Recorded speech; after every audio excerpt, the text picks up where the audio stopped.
안녕하세요. 8월 10일 화요일입니다. 오늘은 이사야 61장 1절부터 11절입니다. 제가 읽겠습니다.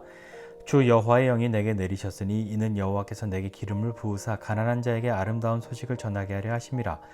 나를 보내사 마음이 상한 자를 고치며 포로된 자에게 자유를, 갇힌 자에게 노임을 선포하며 여호와의 은혜의 해와 우리 하나님의 보복의 날을 선포하여 모든 슬픈 자를 위로하되 무릇 시온에서 슬퍼하는 자에게 화관을 주어 그 죄를 대신하며 기쁨의 기름으로 그 슬픔을 대신하며 찬송의 옷으로 그 근심을 대신하시고 그들이 의의 나무 곧 여호와께서 심으신 그 영광을 나타낼 자라 일컬음을 받게 하려 하심이라. 그들은 오래 황폐하였던 곳을 다시 쌓을 것이며 옛부터 무너진 곳을 다시 일으킬 것이며 황폐한 성읍 곧 대대로 무너져 있던 것들을 중수할 것이며 외인은 서서 너희 양떼를 칠 것이요 이방 사람은 너희 농부와 포도원지기가 될 것이나 오직 너희는 여호와의 제사장이라 일컬음을 받을 것이라. 사람들이 너희를 우리 하나님의 봉사자라 할 것이며 너희가 이방 나라들의 재물을 먹으며 그들의 영광을 얻어 자랑할 것이니라. 너희가 수치 대신에 보상을 배나 얻으며 능욕 대신에 몫으로 말미암아 즐거워할 것이라. 그리하여 그들의 땅에서 갑절이나 얻고 영원한 기쁨이 있으리라. 무릇 나 여호와는 정의를 사랑하며 불의의 강탈을 미워하며 성실히 그들에게 갚아주고 그들과 영원한 언약을 맺을 것이라. 그들의 자손을 문나라 가운데에 그들의 후손을 만민 가운데에 알리리니 무릇 이를 보는 자가 그들은 여호와께 복받은 자손이라 인정하리라. 내가 여호와로 말미암아 크게 기뻐하며 내 영혼이 나의 하나님으로 말미암아 즐거워하리니 이는 그가 구원의 옷을 내게 입히시며 공의의 겉옷을 내게 더하심이 신랑이 사모를 쓰며 신부가 자기 보석으로 단장함 같게 하셨음이라. 땅이 싹을 내며 동산이 거기 뿌린 것을 움돋게 함같이 주 여호와께서 공의와 찬송을 모든 나라 앞에 솟아나게 하시리라. 아멘. 네. 어제 우리 본문 읽은 말씀이 빛을 비추는 사람에 대해서였습니다. 빛을 바라는 것, 빛 받는 것이 아니라 빛을 비추는 것이라고 말씀드렸어요. 빛을 비추어야 하는 사람, 그런 삶을 사는 사람, 그리고 그런 삶을 살아야 하는 사람에게, 그런 삶을 살아야 하는 우리에게 하나님이 베푸시는 은혜가 있다면 그것은 하나님의 영을 우리에게 부어주시는 것입니다. 본문에 오늘 읽은 말씀을 보니까 주 여호와의 영이 내게 내리셨으니 이렇게 고백하잖아요. 이렇게 이야기하잖아요. 그런 사람처럼 우리도 하나님의 영으로 가득해야 합니다. 내게 기름 부으셔서, 그렇게 하나님의 영을 부어주셔서 기름 부은 것처럼, 기름 붓는 것은 제사장이나 왕을 세울 때 기름 부었어요. 구약시대에는요. 하나님이 나를 그렇게 귀히 여기셔서, 그리고 내게 그렇게 귀한 것을 맡기셔서 영을 부어주셔서 기름 부으셔서 하시는 일이 무엇이냐면, 가난한 자, 마음이 상한 자, 포로된 자, 갇힌 자, 슬픈 자들에게 하나님의 마음과 뜻을 실행하는 사람이 되게 하기 위함입니다. 하나님의 영으로 충만하게 되어서 내가 경건해지고 내가 어떤 능력을 행하고 높은 영적인 수준에 올라가는 것, 그것이 우리에게 하나님의 영을 부어주시는 그런 뜻이 아니라, 하나님의 영을 부어주시는 것은 하나님의 마음을 알고 기꺼이 그 삶을 살아갈 수 있게 하기 위해서는 하나님의 영이 아니고서는 하나님을 알 수 있고 하나님의 뜻을 우리가 즐거이 행할 수 있는 힘도 없기 때문에 하나님의 영을 부어주시는 거죠.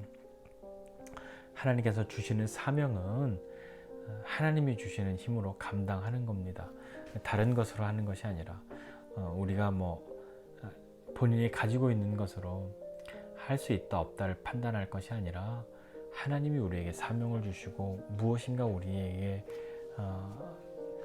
사라지지 않는 마음, 거역할 수 없는 마음, 끊어지지 않는 마음, 불붙는 그런 마음을 주셨다면 반드시 감당할 수 있는 힘도 능력도 주시는 분이심을 믿으시기 바랍니다.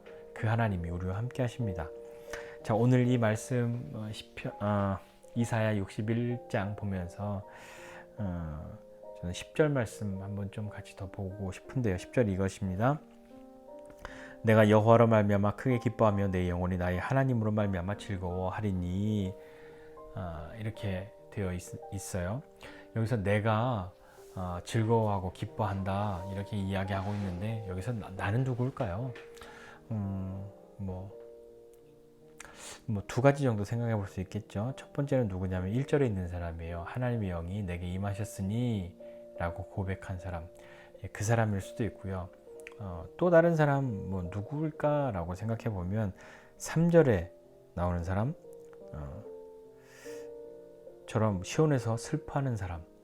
무슨 말이냐면 그러니까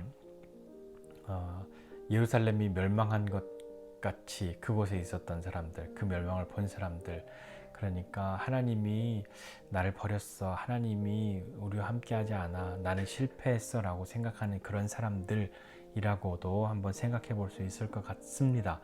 그래서 하나님이 어떤 사람이든지 실망감과 실패를 경험한 사람이든지 하나님의 영으로 충만해서 주신 사명들을 잘 감당하는 사람이든지 어떠한 사람이든지 여호와로 말미암아 크게 기뻐하고 그의 영혼이 하나님으로 말미암아 즐거워한다. 다른 것이 아니라 내가 무엇을 해냈기 때문이다, 내가 어떤 일을 이루었기 때문이다가 아니라 하나님으로 말미암아서, 여호와로 말미암아서, 그것이 기쁨과 즐거움의 근원인 거죠. 하나님이 말씀하신 무엇을 이루어서 그 일을 이루어냈기 때문에 그 일 때문에 기뻐하고 즐거워할 수 있는데, 그 일 자체라기보다는 그 일을 맡기신 하나님에 대한 시선이, 마음이 더 있어야 한다는 그런 의미 아닐까요? 이렇게 여호와로 말미암아 기뻐하고 하나님으로 말미암아 즐거워합니다. 왜냐하면 이는 하나님이 구원의 옷을 내게 입히시고 공의의 겉옷을 내게 더하셨는데, 그게 마치 뭐와 같냐면 신랑이 이렇게 관을 쓰고 신부가 보석으로 치장한 것 같은 그런 것 같이 우리에게 구원과 공의의 옷을, 겉옷을 그렇게 입히셨습니다. 이건 우리의 힘으로 할 수 있는 것이 아니라는 것을 기억하셔야 합니다. 하나님이 우리에게 하신 일들은 내가 열심히 노력해서 구원도 쟁취해냈고, 공의라는 것도 내가 더 많이 개발해서 나에게 가득하게 되었다, 그것이 아니라 하나님이 주신 것이죠. 하나님이 은혜로 우리에게 베풀어 주시는 것이란 말입니다. 하나님은 우리를 사용하시기를 원하십니다. 그리고 우리가 하나님의 쓰임 받기를 원하시지요. 때로 우리는 하나님을 아프게 하기도 하고요, 죄악 가운데 살기도 해서 그렇게 멸망한 사람같이, 하나님으로부터 멀어진 사람과 같이 그렇게 살던 나를 하나님이 사용하시기도 하고요, 그런 사람을 사용하시기를 원하시는 하나님이시기도 하고, 사명을 알고는 있지만 살아갈 힘, 감당할 힘 없다고 생각하고 여전히 그것을 그냥 묻어두고 있는 사람처럼 그렇게 있는 나와 같은 그런 사람을 버리시지 않고 사용하시는 하나님이시죠. 그 하나님이 우리에게 하나님의 영을 부어주시기를 원하신단 말입니다. 그런 사람들에게 하나님의 영을 부어주셔서 감당할 수 있게 하시는 거죠. 하고는 싶은데 능력이 없어서 안 될 것 같습니까? 아니면 감히 하고 싶은 마음이 들지 않을 정도로 하나님으로부터 멀리 있다고 그렇게 생각하십니까? 우리가 하나님으로 말미암아 기뻐하고 즐거워할 수 있다라고 하는 것은 어떤 의미냐면 하나님이 이런 나를 자녀 삼아 주셨다는 것과 이런 나를 사용하셨다는 것을 의미합니다. 나는 하나님이 나는 당연히 쓰실만 하지, 나는 당연히 누구보다도 구원해 주실만 하지 라고 자랑할 수 있는 사람 아무도 없는데, 하나님으로 말미암아 라고 하는 그 의미를 나는 이런 일도 했습니다가 아니라 하나님이 나를 자녀 삼아 주셨다는 것, 그리고 여전히 별것 아닌 나를 여전히 겨우 구원받은 것 같은 나를 사용하시는 그 하나님으로 말미암아 기뻐하고 즐거워하는 거죠. 하나님의 자녀 되어서 하나님의 뜻을 이루는 데 쓰임 받았다라고 하는 것 자체가 우리에게 기적 같은 일 아니겠습니까? 신랑과 신부와 같은 기쁨이 넘쳐나는 것은 무엇이냐면 가난하고 마음이 상해 있고 또 포로되었고 갇혀 있고 슬퍼하고 있었던 나를 살리신 하나님을 아는 것, 그분이 내게 하신 일을 알고 그 의미를 아는 것, 그것 아니겠습니까? 오늘 나는 무엇으로 말미암아 기쁨과 즐거움을 얻습니까? 나에게 기쁨을 주는 건 무엇입니까? 나에게 즐거움 주는 건 무엇입니까?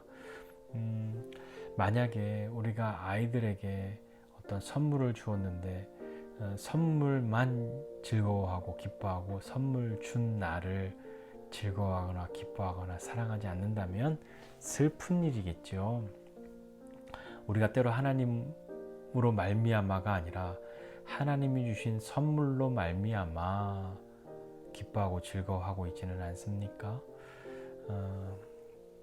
다시 한번 잘 생각해보고 하나님이 주신 것들로 기뻐하고 즐거워하고 때로는 아파하고 서운해하고 하는 것 아니라 하나님 자신을 하나님 자체로 말미암아 하나님으로 말미암아 기뻐하고 즐거워하는 그것을 경험하는 우리가 되어야 하지 않겠습니까? 하나님은 내가 한 행동, 내가 하나님께 해드린 어떤 것, 어떤 열매들, 일의 성공, 그것으로 기뻐하고 즐거워하시는 것이 아니라 하나님은 나로 인하여 그 기쁨을 누를 수가 없을 정도로 그래서 춤추신다고 즐거워하고 노래 부르고 하신다고 하신 그 말씀 기억하십니까? 내가 한 일들 때문이 아니라 내 존재 자체로 그 즐거움을 견디실 수 없는 하나님의 마음을 우리가 감히 조금이라도 헤아려 본다면 우리도 하나님으로 말미암아 기뻐하고 즐거워하는 삶을 다시 한번 되찾을 수 있는 저와 여러분 모두가 되시기를 주님의 이름으로 축복합니다. 기도하겠습니다. 하나님, 오늘 우리 하나님이 주신 것 때문에 그것에만 집중하고 있는 것 아니라